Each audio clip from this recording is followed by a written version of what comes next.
ายจะได้ศึกษาและก็ทำความเข้าใจในส่วนนี้ต่อไปว่าการบังเกิดขึ้นของพระปัจเจกพุทธเจ้าก็ดีของพระเจ้าจักรพรรดิก็ดีจะเกิดในยุคที่ศาสนาหรือว่าคำสอนของพระพุทธเจ้าได้หมดสิ้นไปแล้วเพราะฉะนั้นในยุคปัจจุบันก็จะเห็นได้ว่าพระพุทธศาสนายังมีอยู่ได้ร่วงเลยมา 2,540 กว่าปีที่ผ่านมาเพราะฉะนั้นเราก็จะเห็นได้ว่ายังอยู่ในการทำคำสอนที่เราเรียกว่าพระไตรปิฎกที่เราเรียนธรรมะในพระไตรปิฎกนี่ถือว่าคำสอนของพระพุทธเจ้ายังมีอยู่แม้แต่พระพุทธองค์จะดับขันธ์เข้าสู่ปรินิพพานไปแล้วแต่คำสอนที่เป็นผู้สืบก็คือพระสงฆ์สาวกสืบในส่วนของทั้งพระสงฆ์และก็พระภิกษุสามเณรอุบาสกอุบาสิกาเราทั้งหลายถือว่าเป็นตัวแทนที่เป็นตัวแทนของพระพุทธเจ้าก็คือพระธรรมและก็พระวินัยหรือเราเรียกว่าพระไตรปิฎกนี่เองที่เราได้ยินได้ฟังกันนี่ก็เพื่อจะเป็นการจันโรงคำสอนของพระพุทธเจ้านั้นให้อยู่ในส่วนของปริยัติเพื่อการศึกษาในส่วนของภาคปฏิบัติแล้วก็ในส่วนที่เกิดขึ้นจากผลของการประพฤติปฏิบัติครับฉะนั้นในเรื่องนี้ถ้าเราจะพิจารณาตามลักษณะความสำคัญของคำสอนในทางพระพุทธศาสนาในยุคปัจจุบันที่ยังมีอยู่ถึงการเวลาจะล่วงเลยผ่านมาแล้ว 2,500 กว่าปีก็ตามองค์ประกอบสำคัญยิ่งอันหนึ่งก็คือสามารถเรียกว่าเป็นหัวใจของศาสนาทุกศาสนาในโลกก็ได้ก็คือคำสั่งสอนของศาสนาหรือศาสนธรรมนั่นเองศาสนาที่สำคัญที่เกิดขึ้นในโลกไม่ว่าจะเป็นพุทธศาสนาก็ดีศาสนาฮินดูศาสนาคริสต์ศาสนาอิสลามเหล่านี้เป็นต้นต่างก็จะมีคำสั่งสอนเป็นแกนหลักเป็นหัวใจในการดำรงอยู่ของศาสนาถึงแม้ว่าศาสดาของศาสนานั้นๆจะล่วงลับดับขันธ์ไปแล้วก็ตามแต่ศาสนานั้นๆก็ยังคงอยู่ได้เพราะคำสั่งสอนนั้นเป็นหัวใจของศาสนาจึงชื่อว่าพุทธธรรมสำหรับพระพุทธศาสนาส่วนศาสนาอื่นๆก็จะเรียกคำสั่งสอนแตกต่างกันออกไปตามบัญญัติของศาสนานั้นๆพุทธธรรมในทางพระพุทธศาสนาเป็นคำสั่งสอนของพระพุทธเจ้าที่ได้รับการบันทึกไว้ในส่วนของพระไตรปิฎกสมัยอดีตก็เป็นการทรงจำฟังแล้วก็จำสืบๆกันมาในยุคหลังๆก็มีการจารึกลงในศิลาครับในใบลานในส่วนของพระไตรปิฎกที่เป็นคัมภีร์กับที่มีเนื้อหามากมายจนถึงมีการบันทึกเป็นเล่มได้อย่างเช่นของภาคภาษาไทยบาลีในประเทศไทยเราก็มี45เล่มโดยแบ่งออกเป็นพระวินัยปิฎก8เล่มพระสุตตันตปิฎก25เล่มแล้วก็พระอภิธรรมปิฎก12เล่มด้วยเหตุที่พุทธธรรมมีเนื้อหากว้างขวางมากจึงไม่สามารถที่จะศึกษาในรายละเอียดทั้งหมดได้แต่ก็ต้องพยายามจะศึกษาเพื่อเป็นการจันโรงปริยัติศาสนาไว้แต่พอจะสรุปในตอนนี้ในช่วงนี้ให้ท่านผู้ฟังได้ศึกษากันว่าพุทธธรรมเป็นคำสั่งสอนของพระพุทธศาสนาของพระพุทธเจ้าที่แสดงหลักความจริงทางสายกลางก็คือเหตุผลที่มีความบริสุทธิ์หรือตามกระบวนการของกฎธรรมชาติที่เรียกว่ามัชเชธรรมเทศนาและก็เป็นการแสดงข้อปฏิบัติตามทางสายกลางในการปกครองให้สอดคล้องกับกฎธรรมชาติซึ่งจะมีผล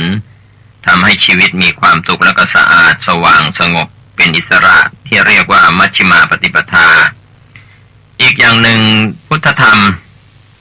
ที่เป็นคำสั่งสอนของพระพุทธศาสนาทั้งหมดนั้นล้วนมีความสัมพันธ์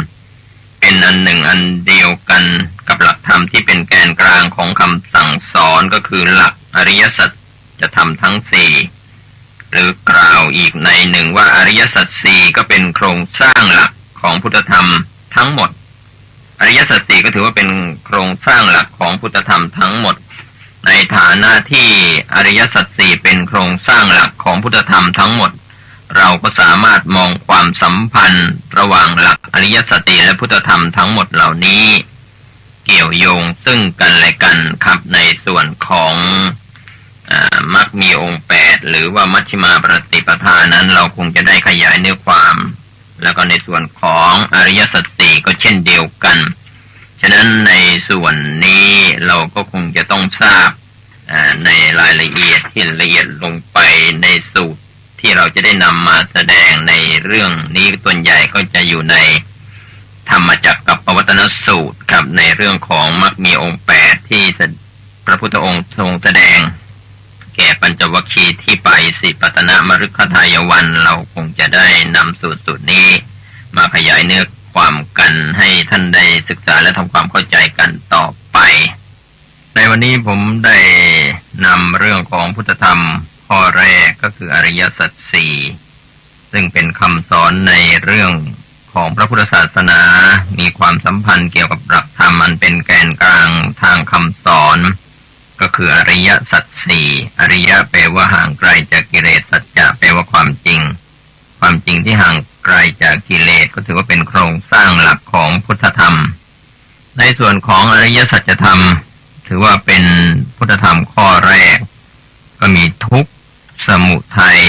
นิโรธและก็มรรคเป็นหลักธรรมที่พระพุทธองค์ทรงตรัสรู้เพราะการตรัสรู้อริยสัจธรรมทั้งสี่นี้เองจึงประกาศความเป็นพระสัมมาสัมพุทธเจ้าการแสดงว่าได้เป็นผู้สัพพัญญูรู้รอบกับในการแสดงธรรมของพระองค์เช่นในเรื่องของทานกถาถ้อยคำเกี่ยวกับการบริจาคทาน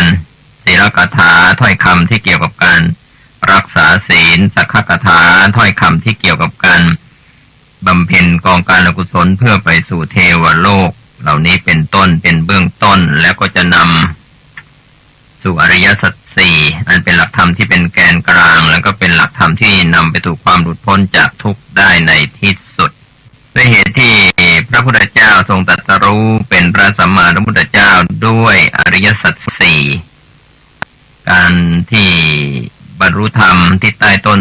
ศรีมหาโพธิ์ที่ประเทศอินเดียในสมัยอินเดียโบราณปัจจุบันนั้นก็ยังมีแดนที่เป็นหลักฐานทางประวัติศาสตร์อยู่ก็คือที่พุทธคยาก็ยังมีต้นศรีมหาโพธิ์อยู่ครับพี่น้องชาวพุทธเราที่เดินทางไป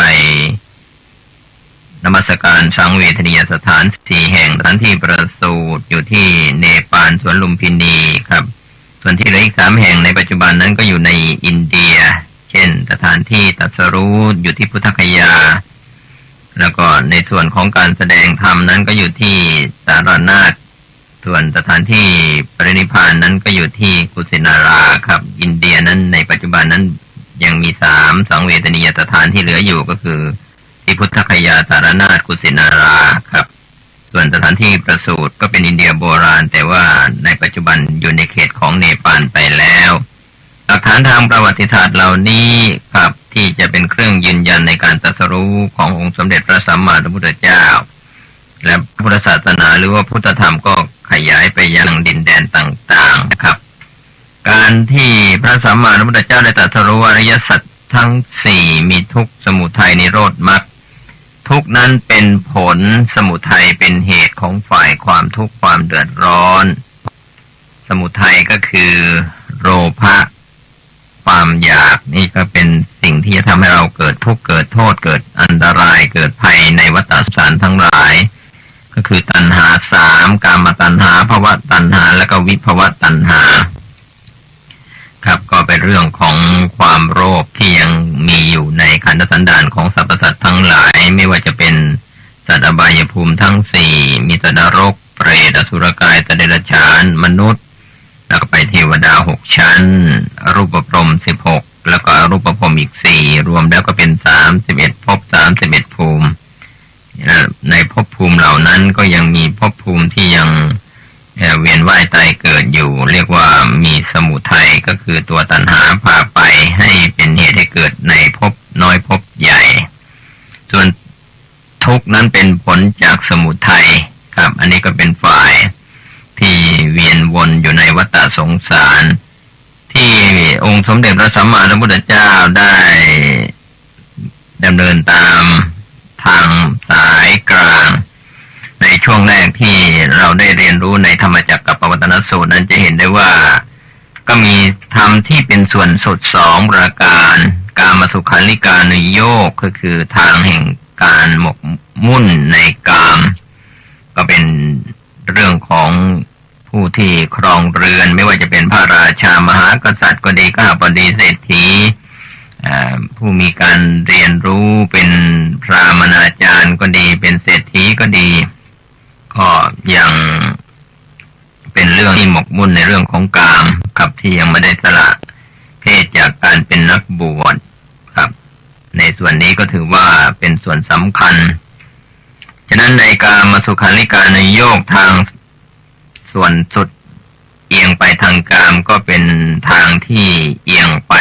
ครับไม่พ้นทุกข์ส่วนอัตตกิลมัฏฐานุโยคการทรมานตนก็คงเป็นเรื่องของการบำเพ็ญพจน์บำเพ็ญตบะอันยอดยิ่งอย่างเช่นองค์สมเด็จพระสัมมาสัมพุทธเจ้าก็ดีหรือเหล่าฤาษีชีไพรทั้งหลายที่บำเพ็ญตบะอดข้าวอดน้ำอดอาหารเพื่อจะต้องการให้ร่างกายสู้ผอมเบาบางไปเพื่อจะให้หมดสิ้นไปจากอาสวะกิเลสที่มีอยู่ในขันธสันดานด้วยการอดข้าวอดน้ำด้วยการทรมานตนในรูปแบบต่างๆครับในอินเดียปัจจุบันหรือในโบราณก็ตามจะมีการทรมานตนครับเป็นการที่เราเรียกว่าฤาษีดัดตนฤาษีฝึกตนอะไรต่างๆหลากหลายถือว่าเป็นการทรมานตัวเองให้ได้รับความลำบากเพื่อต้องการจะให้กิเลสนั้นเบาบางไปแต่หาไม่ว่าเป็นทางไม่ใช่ทางแห่งการพ้นทุกข์ครับพระโพธิสัตว์ในขณะที่แสวงหาทางพ้นทุกข์อยู่นั้นก็ได้ทรมานตนที่เราจะเห็นได้ว่าปางที่มีพระโพธิสัตว์ที่มีโครงกระดูกใกล้จะสิ้นพระชนในส่วนของการทรมานจนถึงที่สุดก็ได้สดับเสียงพิณที่พรหมได้มาดีดในพิณ3 สายที่ตึงเกินไปก็เสียงเหมือนจะขาดที่หย่อนเกินไปก็ไม่ไพเราะส่วนพิณสายกลางนั้นก็ไพเราะเพราะพริ้งทำให้พระโพธิสัตว์ที่ทรมานตนก็คือสิทธัตถราชกุมารที่ออกบวชบำเพ็ญตนทรมานตนอยู่นั้นได้สติก็กลับมาดำเนินตามทางสายกลางก็คือมัชฌิมาปฏิปทาทางสายกลางก็มักมีองค์8ก็เป็นข้อของอริยสัจธรรมข้อที่3มักนั้นก็จะเป็นเหตุก็คือสัมมาทิฏฐิความเห็นชอบสัมมาสังกัปปะความดำริชอบสัมมาวาจาการพูดชอบสัมมากัมมันตะการทำการงานชอบสัมมาชีวะการเลี้ยงชีวิตเลี้ยงชีพชอบสัมมาวายามะดำริชอบสัมมาสมาธิตั้งใจมั่นชอบครับเราจะเห็นได้ว่าส่วนที่จะเป็นส่วนของสมาธิของศีลนั่นก็คือสัมมาวาจาสัมมากัมมันตะสัมมาชีวะ3ข้อนี้เป็นส่วนของศีลสัมมาทิฏฐิครับเป็นความเห็นชอบสัมมาส่วนนี้เป็นส่วนที่จะเกี่ยวข้องกับภูมิปัญญาครับสัมมาสติสัมมาสมาธิครับสัมมาวายามะเพียรชอบสัมมาสติสัมมาสมาธิสัมมานี้ก็เป็นส่วนของสมาธิส่วนสัมมาทิฏฐิสัมมาสังกัปปะดำริชอบนั้นเป็นส่วนของภูมิปัญญารวมแล้วก็เป็นมรรคหรือว่า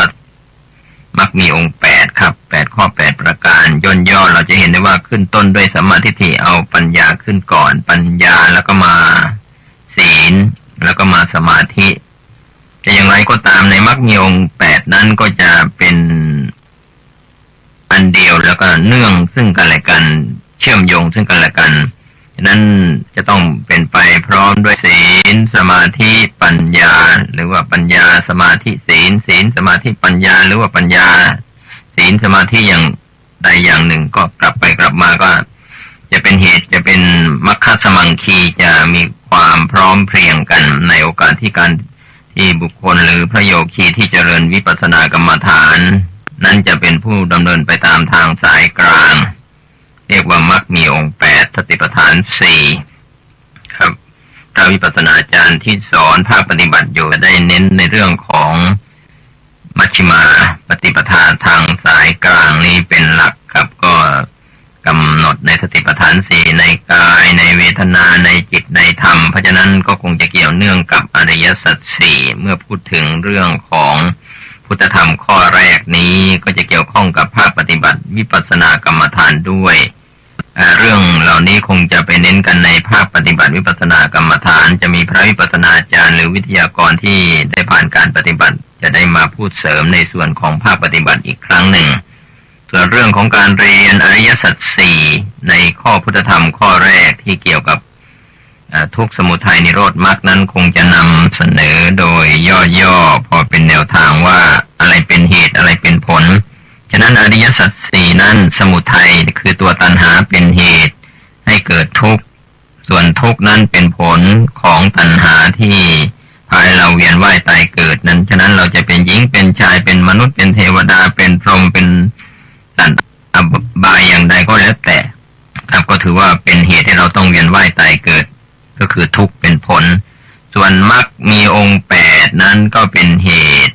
ครับเป็นเหตุแห่งความดับทุกข์เพราะฉะนั้นเมื่อเจริญศีลสมาธิปัญญาต้องครบทั้ง3ประการจึงจะได้มรรคเป็นเหตุ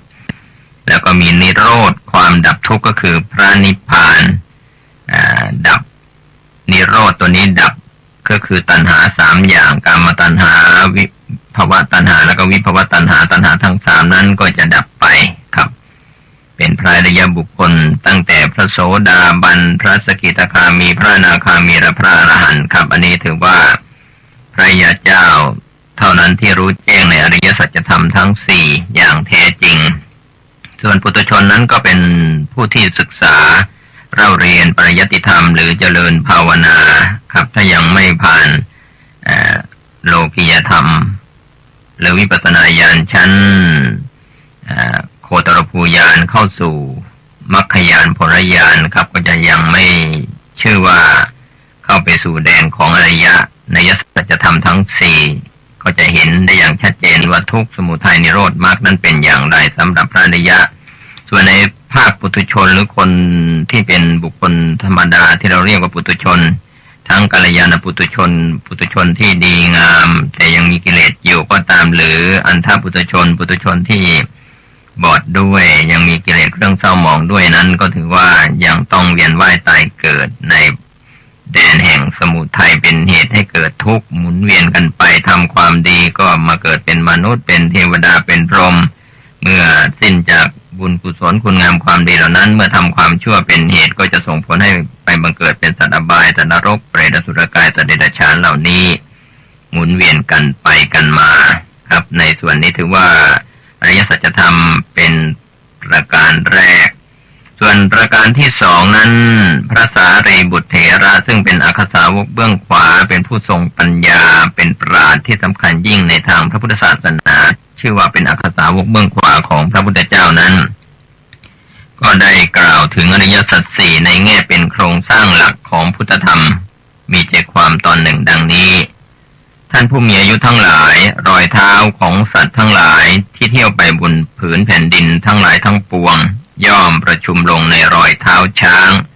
รอยเท้าช้างเท่านั้นกล่าวได้ว่าเป็นยอดเยี่ยมในบรรดารอยเท้าเหล่านี้โดยมีขนาดใหญ่ชั้นใดกุศลธรรมทั้งหลายทั้งปวงก็สงเคราะห์ลงในอริยสัจ4ชั้นนั้นจากข้อความนี้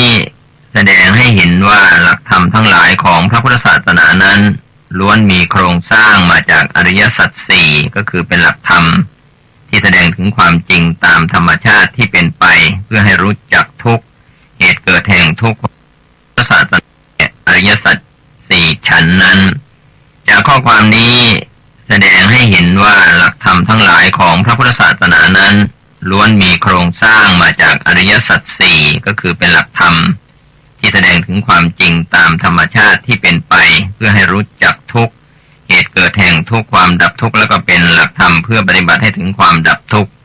โดยสรุปก็คือทั้งหลักธรรมทั้งมวลย่อมมีจุดมุ่งหมายเพื่อขจัดทุกข์อันเป็นหลักการเดียวกับอริยสัจ4นั่นเองครับอันนี้ก็ถือว่าเป็นส่วนที่เกี่ยวข้องในพุทธธรรมข้อที่2ครับหมายถึง ด้วยข้อที่พระสารีบุตรได้แสดงว่ารอยเท้าของสัตว์ทั้งหลายที่ท่องเที่ยวไปบนผืนแผ่นดินในโลกนี้จะรอยเท้าใหญ่เท้าเล็กอย่างใดรอยเท้าช้างก็ถือว่าเป็นยอดเยี่ยมในบรรดารอยเท้าของสัตว์ทั้งหลายมีขนาดใหญ่ชั้นใดคือบุญกุศลด้วยข้อประมาก็คือบุญกุศลนั้นก็จะสงเคราะห์ลงในอริยสัจสี่เช่นเดียวกันประการที่สามการสงเคราะห์พุทธธรรมข้ออื่นๆลงในหลักอริยสัจสี่สามารถจัดได้เช่นพุทธธรรมที่ว่าด้วยเรื่องความจริงของชีวิตธรรมชาติหรือการอธิบายสภาวะธรรมชาติทั่วไปก็มีขันธ์ห้าที่ว่าด้วยส่วนประกอบของชีวิตก็คือกายใจหรือว่ารูปเวทนาสัญญาสังขารวิญญาณก็คือกายใจของคนและสัตว์ทั้งหลายที่มีร่างกายแล้วก็จิตใจมีวิญญาณที่เราเรียกว่ามีชีวิตเหล่านี้ก็ถือว่าเป็นปัจจัยสำคัญที่เป็นองค์ประกอบในขันธ์ห้าครับในพุทธธรรมข้อที่เกี่ยวข้องในประการที่สามก็ลงในหลักอริยสัจสี่เหมือนกันแต่เป็นพุทธธรรมที่ชี้เห็นถึงความเป็นจริงก็ถือว่าขันธ์ห้ามีส่วนที่เราจะต้องทำความเข้าใจก็คือกายใจหรือรูปเวทนาสัญญาสังขารวิญญาณรูปขันธ์เวทนาขันธ์สัญญาขันธ์สังขารขันธ์และวิญญาณขันธ์ครับในช่วงนี้การเรียนธรรมะในพระไตรปิฎกผมก็พยายามนำภาษาที่เป็นภาษาที่ท่านผู้ฟังเข้าใจให้ได้ง่ายมากที่สุดเท่าที่จะเป็นไปได้ส่วนภาษาในพระไตรปิฎกนั้นเป็นก็จะแปลมาจากบาลีอุมคตภาษาครับก็จะมีปนอยู่อย่างเช่นรูปเวทนาสัญญาสังขารวิญญาณพวกนี้จะเกี่ยวข้องกับบาลีเพราะฉะนั้นถ้าเราย่นย่อรูปเวทนาสัญญาสังขารวิญญาณก็จะเหลือรูปคงเป็นกายกองแห่งกายขันธ์แปลว่ากองเวทนาสัญญาสังขารวิญญาณทั้งสี่นี้เป็นกองแห่งนามก็คือความรู้สึกนึกคิดอยู่ในส่วนของนามครับเป็นเวทนาการเสวยอารมณ์เป็นสุขเป็นทุกข์เฉยๆสัญญาความจำได้หมายรู้สังขารการปรุงแต่งวิญญาณการรู้ทางหูทางตาทางจมูกทางลิ้นทางกายและทางใจวิญญาณที่รู้ตามอายตนะเหล่านี้รวมแล้วเวทนาสัญญาสังขารวิญญาณก็ชื่อว่าเป็นนามขันธ์ก็รวมแล้วก็เป็นรูปเป็นนามเป็นกายเป็นใจครับก็พยายามจะนำภาษา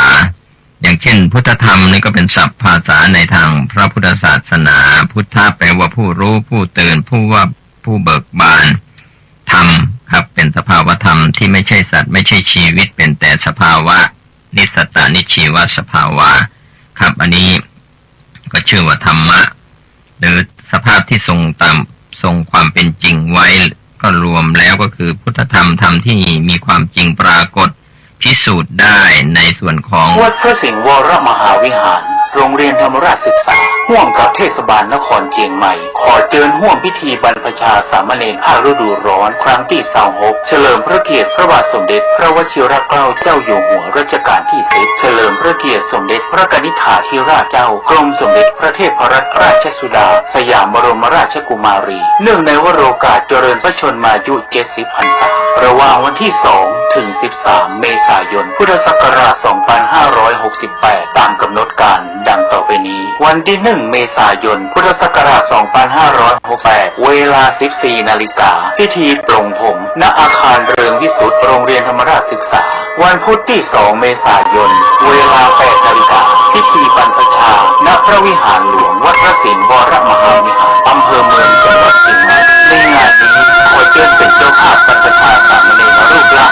1,500 บาทหรือถ้าเป็นเจ้าภาพภัตตาหารและน้ำปานะติดต่อสอบถามรายละเอียดเพิ่มเติมได้ที่พระเทพสิงหราจารย์โทรศัพท์ 0818838752 พระครูปริยัติกิจจาภิวัตรโทรศัพท์ 0892642485 หรือที่ธนาคารกรุงไทยชื่อบัญชีโครงการบรรพชาสามเณรภาคฤดูร้อนวัดพระสิงห์วรมหาวิหารเลขบัญชี 5400081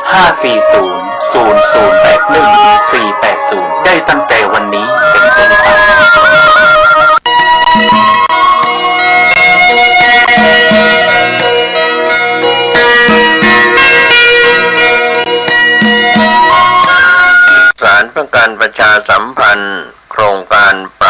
ภูมิทัศน์และพัฒนาปรับพื้นที่รอบโบสถ์วัดป่าแดงมหาวิหารโครงการระยะที่1 9 ธันวาคมถึง31 ธันวาคม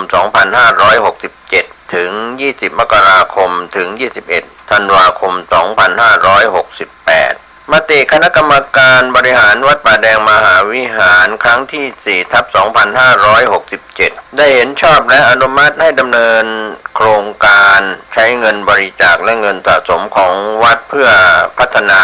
ปรับพื้นที่ของวัดป่าแดงมหาวิหารจึงขอเชิญชวนผู้มีจิตศรัทธาร่วมพัฒนา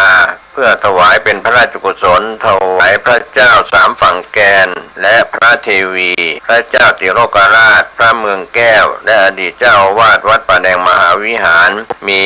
พระญาณคัมภีร์พระมหาสวามีโพธินันทะครูบาเจ้าศรีวิชัยพระอธิการอินแก้วอรินทโรครูบาอ่องขอเชิญชวนผู้ใจบุญร่วมผู้มีจิตศรัทธามีเจตนาร่วมในข่าวครั้งนี้โอนเงินผ่านธนาคารกรุงไทยสาขาสุเทพชื่อบัญชีวัดป่าแดงมหาวิหารเลขที่บัญชี 521064750 สอบถามรายละเอียดเพื่อร่วมทำบุญได้ที่ 0818815690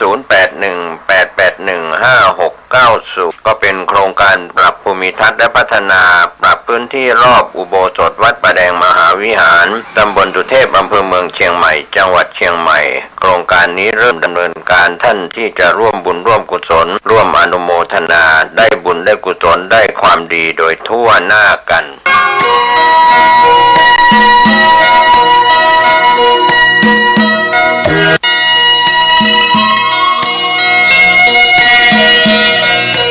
ข่าวสารเพื่อการประชาสัมพันธ์ขอเชิญชวนผู้ใจบุญใจกุศลร่วมสร้างศาลาการประเรียนวัดบ้านเหล่าพระเจ้าตาเขียวอำเภอป่าซางจังหวัดลำพูนซึ่งได้ทำพิธีวางศิลาฤกษ์ศาลาการประเรียน18 กรกฎาคม 2567เป็นต้นมาในขณะนี้ก็เริ่มลงมือก่อสร้างศาลาการประเรียนท่านที่จะร่วมทำบุญผ่านบัญชีธนาคารออมสินชื่อบัญชีพัฒนาวัดบ้านเราเลขที่บัญชี0202901574เลขที่บัญชี0202901574หรือติดต่อสอบถามได้ที่พระครูภาวนาโสภิตไฝปัสนาผู้ช่วยศาสตราจารย์ด็อกเตอร์เจ้าวาดวัดบ้านเหล่าพระเจ้าตาเขียว0969525159ได้ทุกวันก็เป็นงานบุญงานกุศลคณะสงฆ์คณะศรัทธาพร้อมใจกัน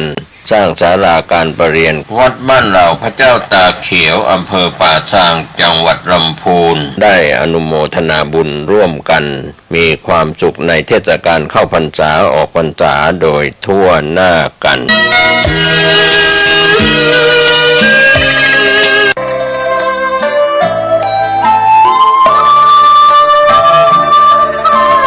ขอเชิญร่วมบูรณะปิดทองพระเจ้าตาเขียวและบูรณะปฏิสังขรณ์พระธาตุเจดีย์มงคลธรรม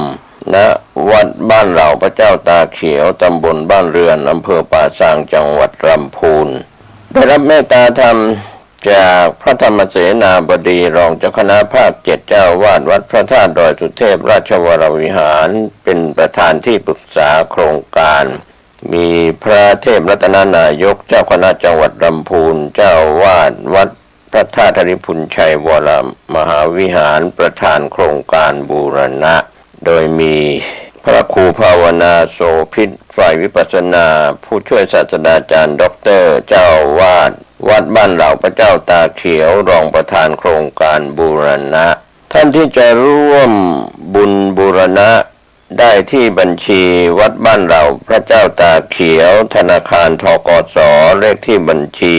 020188714571ติดต่อสอบถามร่วมทำบุญได้ที่พระครูภาวนาโสภิตเจ้าอาวาสวัดบ้านเราพระเจ้าตาเขียวโทรศัพท์0969525159ได้ทุกวันนะครับก็เป็น ส่วนที่จะได้ร่วมบุญร่วมกุศลในการบูรณะปิดทองพระเจ้าตาเขียวและบูรณะปฏิสังขรณ์พระธาตุเจดีย์มงคลธรรมของวัดบ้านเหล่าพระเจ้าตาเขียวตำบลบ้านเรือนอำเภอป่าสร้างจังหวัดลำพูนเชิญท่านร่วมบุญร่วมกุศลเดินทางไปที่วัดหรือทำบุญทางออนไลน์ผ่านธนาคารธกส.ได้ก็อนุโมทนาสาธุกับท่านที่จะได้บูรณะปฏิสังขรณ์พระธาตุเจดีย์และพระเจ้าตาเขียวได้บุญได้กุศลโดยทั่วหน้ากัน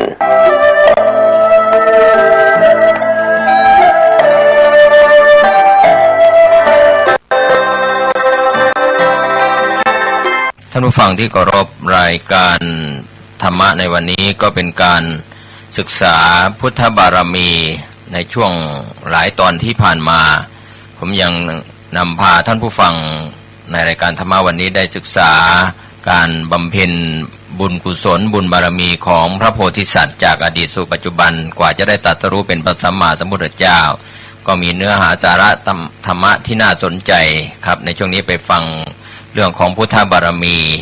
สืบต่อจากคราวครั้งที่ผ่านมาบารมีของพระพุทธเจ้านั้นสูงกว่าพระปัจเจกพุทธเจ้าฉะนั้นพระเจ้าจักรพรรดิที่มีอยู่ในสมัยรอยต่อของแต่ละยุคแต่ละสมัยพระเจ้าจักรพรรดิก็ถือว่าเป็นตนบุญเป็นพระราชาผู้มีบุญหนักสักใหญ่ก็ตามรวมไปถึงพระเจกพุทธเจ้าในยุคในสมัยที่มีพระปัจเจกพุทธเจ้าเกิดขึ้นก็เป็นยุคที่คำสอนของพระพุทธเจ้าที่สอนไว้นั้นหมดสิ้นไปแล้วแต่จะมีสมณะคือพระปัจเจกพุทธเจ้าบังเกิดขึ้นครับก็ไม่สามารถจะสั่งสอนใครได้ครับตรัสรู้ได้พระองค์เองเป็นพระอรหันต์ประเภทพระปัจเจกะรู้ได้เฉพาะตนฉะนั้นก็เป็นสิ่งที่เราท่านทั้งหลายจะได้ศึกษาและก็ทำความเข้าใจในส่วนนี้ต่อไปว่าการบังเกิดขึ้นของ